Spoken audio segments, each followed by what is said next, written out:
Salamünaleyküm. Hər vaxtınız xeyir gözəl insanlar. Bax, hər bir bitkini əkməmişdən qabaq, mən məsəl üçün bu dibçəkdir də, görürsünüz, 4 dənə deşiyi var.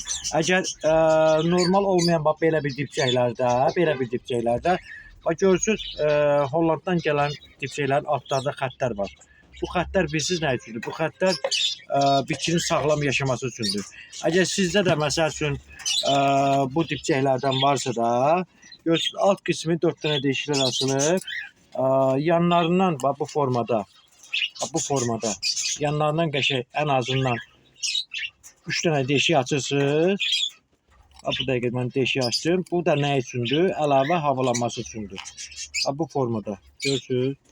Bu formada deşiyi açdınız və imkan varsa da torpaq oturandan sonra burayla, buranın məsafəsində belə bir şey eləyirsiniz. Burada bir boşluq yaradırsınız.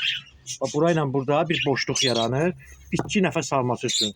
Və torpağa hansı ki, dibçəyə hansı ki, gül əkməmişdən qabaq, bacardığınız qədər bunun, məsəl üçün, bu öz qabında gələn güldür də, bunun 30% yüngülvari torpağından dağıdırsınız və bura oturtmamışdan qabaq, həmən ki, dibçəyə oturtmamışdan qabaq, yanlarına qəşəng torpaq töksünüz ki, bitki sağlam yaşasın. Mənim də gücüm nəyə çatır? Mən lazım olan güllər haqqında məlumatlar yerləşdirirəm. İzləmədə qalın. Buyurun.